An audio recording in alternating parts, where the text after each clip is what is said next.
राम राम जी, मैं हरीश चौधरी स्वागत करता हूँ आपका आज के इस कार्यक्रम में दिल्ली इतिहास से।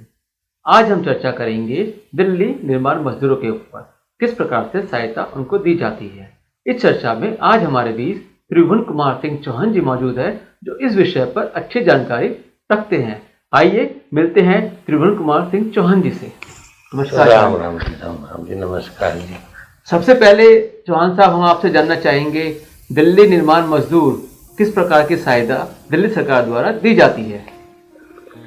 सबसे पहले मैं दिल्ली सरकार को धन्यवाद करना चाह रहा हूँ कि बहुत सारे सुविधा है, जैसे कि अगर निर्माण मजदूर अगर रजिस्टर्ड हो जाता है तो सबसे पहले जैसे ही रजिस्टर्ड होता है उसको 2 लाख का बीमा लागू हो जाता है। उसके बाद इस बहुत सारी सहायता है जो दिल्ली सरकार के द्वारा निर्माण मजदूरों के लिए, उनके कल्याण के लिए दिया जा रहा है। अब उसमें क्या क्या है मैं बता रहा हूँ आपको। जैसे कि पुरुष वर्कर अनमैरिड है और महिला वर्कर अनमैरिड है, तो उसको महिला वर्कर के लिए रिन्यूअल होने के बाद उससे विवाह के लिए 51,000 रुपया दिया जाता है और पुरुष वर्कर के लिए 30,000 रुपया दिया जाता है। फिर जब वह वर्कर के बच्चे होते हैं तो उनको बच्चे का लाभ भी मिलता है, 30,000 रुपया 2 बच्चों तक उनको मिलता है। फिर जब वह बच्चा इस पढ़ने के लिए जाता है तो पहली से लेके 8वीं तक 500 रुपया, 9वीं 10वीं 800 रुपया, 700 रुपया और 11वीं 12वीं 1,000 रुपया मिलता है।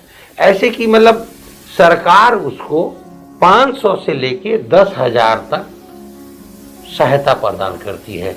मास्टर डिग्री, LLB, डॉक्टरी, इंजीनियरिंग, सारे पढ़ाई के लिए सरकार सहायता प्रदान करती है मजदूरों के बच्चे की। हाँ, लेकिन ये दिल्ली सरकार के भवन निर्माण में दिल्ली बोर्ड में रजिस्टर्ड होना चाहिए। ये दिल्ली निर्माण मजदूर कौन होते हैं? ये दिल्ली निर्माण मजदूर जो मकान के अंतर्गत में भवन बनाने में जो काम करते हैं, दिल्ली निर्माण मजदूर होते हैं। जैसे कि बेलदार, प्लम्बर, राजमिस्त्री, कारपेंटर, इलेक्ट्रीशियन, अन्य तरह का जो भी इसके अंतर्गत में काम करने वाला, इसमें चौकीदार भी आता है। मतलब जो भी काम इस बिल्डिंग के अंदर, झिरझिरी काटने वाला, पत्थर लगाने वाला, मतलब जो भी इस काम के अंतर्गत में आता है, ये सारे भवन निर्माण मजदूर। इन भवन निर्माण मजदूरों को और क्या क्या सहायता दिल्ली सरकार द्वारा दी जाती है?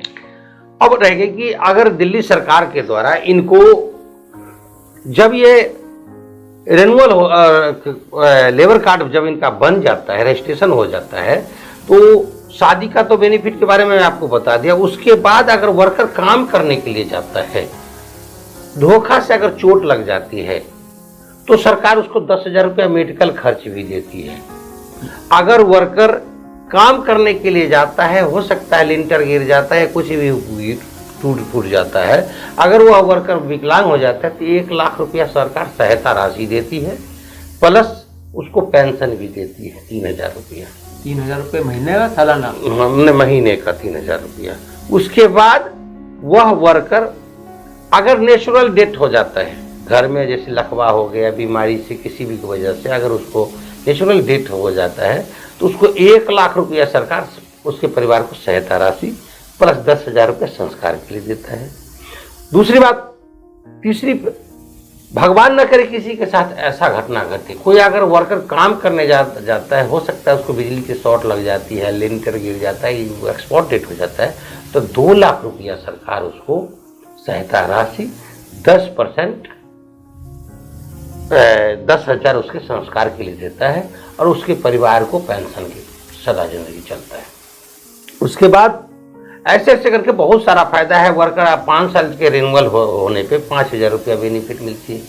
उसके बाद 5 साल के बाद उस वर्कर को 20,000 रुपया सर उसको टूल खरीदने के लिए देती है।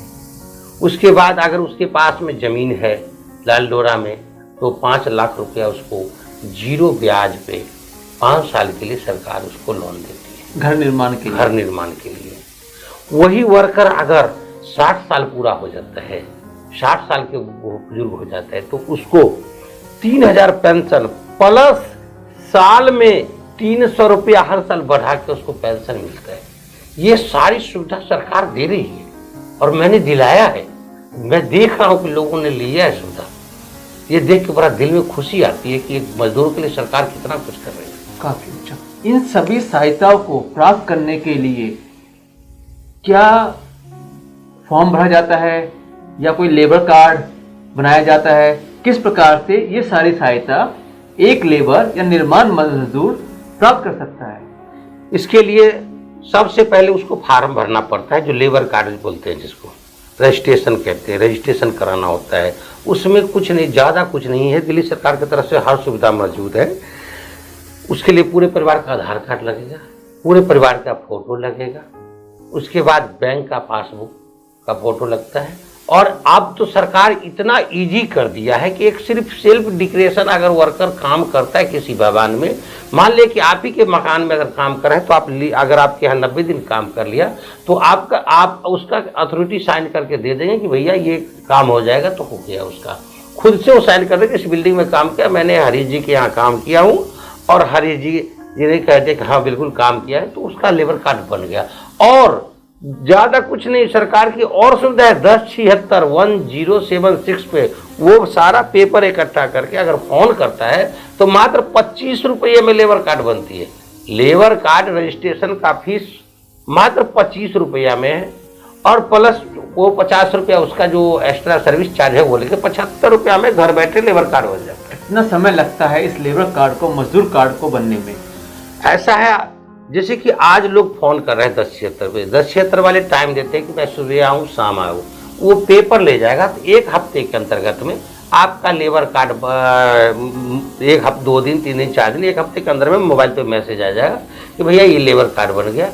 आप एक लाइव फोटो खिंचा लीजिए ऑफिस में, आपके ऑफिस से फोन आएगा, आप जो भैया आप मैसेज आएगा कि आपका लेबर कार्ड बन गया है, आप ठीक ठाक हो, पेपर आप मेंशन कर, लाइव फोटो खींचेगा उसका और लेबर कार्ड बन गया। उसके लिए कौन से डिपार्टमेंट में जाना होता है? एक मजदूर को कौन सी जगह जाना होगा, किस डिपार्टमेंट जाना होगा? ये लेबर बोर्ड है दिल्ली सरकार का, हर डिस्ट्रिक्ट में जिला में बना पड़ा है। जैसे कि आपके पुष्पा भवन में लेबर बोर्ड का ऑफिस बना हुआ है। लेबर डिपार्टमेंट दिल्ली गवर्नमेंट उनको जाना होगा इस व्यवस्था को प्राप्त करने के लिए। वहाँ रजिस्ट्रेशन कराएंगे, वो हो जाएगा, आम बात है। कुछ और जानकारियां हमारे दर्शकों को आप देना चाहते हैं हमारे दिल्ली इतिहास चैनल के माध्यम से? विशेष मैं यही कहूँगा कि जितने भी आपके जानकार में पड़ोस में अगर कोई मजदूर है तो उनको आप लोगों से हाथ जोड़ के निवेदन कि उनको रजिस्ट्रेशन कराने में मदद करें, क्योंकि मजदूर को जानकारी नहीं होने की वजह से बहुत ऐसे मजदूर हैं जो सरकार से लाभ नहीं ले पाते। इसलिए जो भी भाई अगर हमारे बात को सुन रहे होंगे उनसे हाथ जोड़ के नम्र निवेदन ये है कि जो भी कंस्ट्रक्शन भवन निर्माण में आपके यहाँ काम करता हो या आपके पड़ोस में, उनका रजिस्ट्रेशन कराने में उनको ये जानकारी बताने के लिए सहयोग करें। मैं यही आपसे निवेदन यही करता हूँ। धन्यवाद। ये थे त्रिभुवन कुमार सिंह चौहान हमारे बीच, जिन्होंने मजदूरों को किस प्रकार से सहायता प्राप्त होती है उसके बारे में बहुत ही बारीकी से समझाया। ऐसे ही कुछ और जानकारी के साथ बने रहिए, देखते रहिए दिल्ली इतिहास से हरीश चौधरी मेरे साथ।